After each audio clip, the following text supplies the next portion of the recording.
Going by the President Muhammadu Buhari's directive to the Central Bank of Nigeria, CBN, imported food items and fertilizers would not enjoy patronage from the Apex Bank. CBN Governor Godwin Emefiele on Thursday got the presidential order to withhold funding from food and fertilizer importation during yesterday's meeting of the National Food Security Council held in the Aso Rock Villa, Abuja. The order given issued verbally by the president would soon be documented.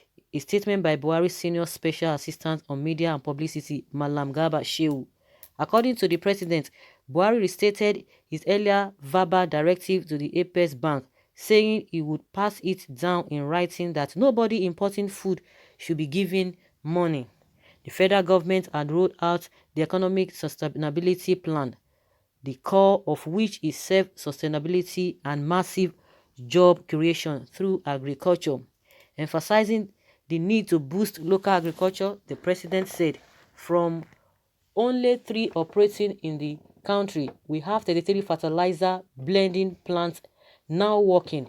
We will not pay a kobo of our foreign reserves to import fertilizer.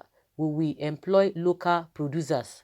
The president also directed that blenders of fertilizer should convey products directly to state government so as to skip the cartel of transporters undermining the efforts to successfully deliver the products to users at reasonable cost.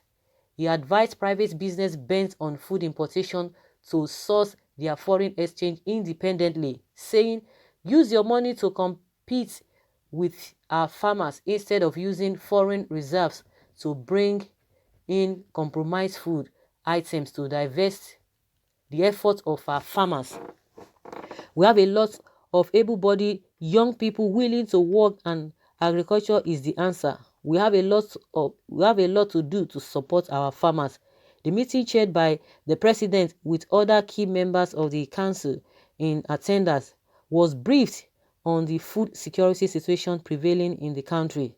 At the meeting were Vice Chairman of the Council and Kebbi State Governor Atiku Bagudu, Chief of Staff to the President Professor Ibrahim Gambari, and a governor from each of the 6 geopolitical zones, Jigawa, Plateau, Taraba, Ebonyi, Lagos, and Kebbi. They all made presentations. Finance, Budget and National Planning Minister Mrs. Zainab outlined measures introduced by the administration to tackle the unprecedented challenges from the COVID-19 pandemic on the nation as contained in the Nigeria Economic Sustainability Plan. She also highlighted that the government will facilitate the cultivation of 20,000 to 100,000 acres of new farmland in every state and support off-take of agro-processing to create millions to direct and indirect job opportunities. She listed the creation of 774,000 direct jobs for a minimum of 1,000 young Nigerians in each local government, the construction of 300,000 homes every year to give a boost to job through the construction industry, as well as the connection of 25 million new users of electricity with the installation of solar home system targeting 5 million households. Mrs. Ahmed also briefed on the joint investments with the World Bank to provide intervention fund to states to improve health infrastructure. She said to ease existing financial hardships among the people, the government will soon come up with low-interest loans for mechanics, tailors, artisans, petty traders, and other informal business operators. The minister added that the federal government will equally provide support to micro and small and medium enterprises to help them keep their employees and boost local manufacturing.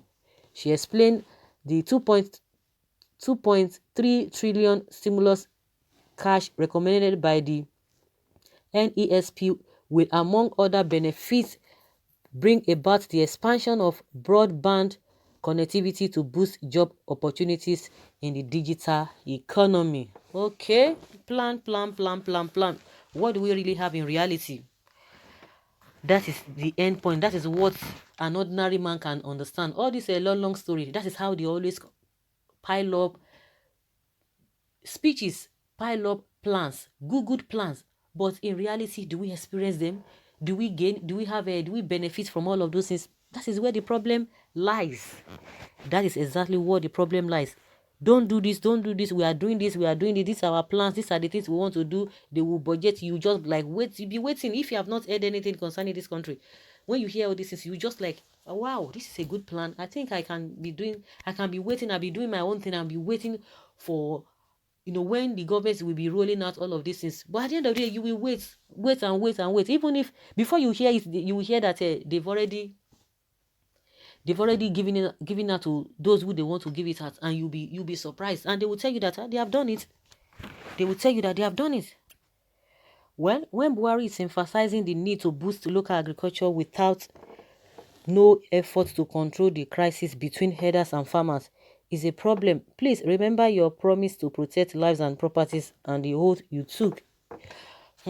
This person is speaking English. You remember? Okay. These are very beautiful stimulus being proposed to lift the spirits of the masses. My prayer is that the plans see the light of the day. Exactly. I said it. Very beautiful plans. Our politicians, whether they are politicians or leaders, once you hear what they want to do for this country, you will be just like, these guys are genius. These guys are good. These guys are the best. These guys are wonderful. It will end there.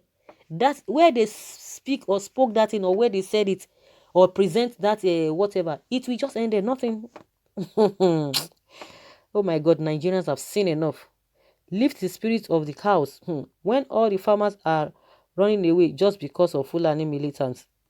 Well, when boosting agriculture, there will be food.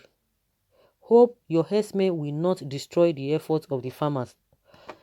He doesn't see it that way. He has said that the leaders of the past, that they were the one that caused the problem because they encroached on the routes that this Fulani usually get.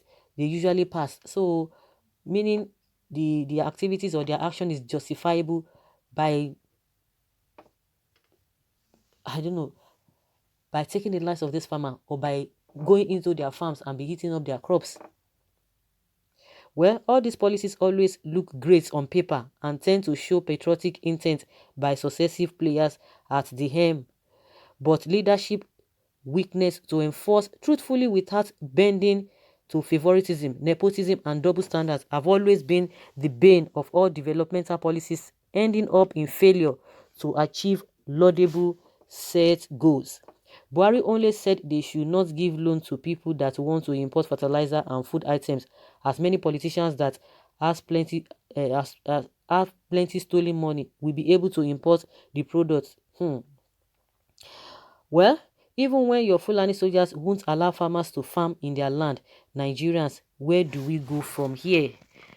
When it comes to things that that concerns the masses, concern the people, that's the area I really want to digress to. Oh, don't do this. We want to do this. We want to build our local content. But when tomorrow now, if the president has headache, he will fly to UK. Our hard-earned money, he will take that to that UK. The currency, they will take it to the UK. How has it helped the health sector? It's all about stories. But when he wants to get what he wants to get, he flies out of the country. The wife just came back. So who is deceiving who? But when it comes to the masses, oh my goodness, they will be rolling out all those things. They will be, you not think that they are really patriotic. Oh, we want things to be good. Refineries now, up to today. I could remember when Kachuku was saying, oh, after 2019, if refineries are not built, then he will resign. Of course, they didn't even bring him back for their second regime. And the man is gone. And what happened? Nothing, no refinery anywhere. How do you not trust government? Whether the one that is coming now, the one that is there now, the one that is coming, and the one that has the past ones. How do we trust them? Promises upon promises and nothing on ground. So guys, leave your comment below concerning the directives of the president.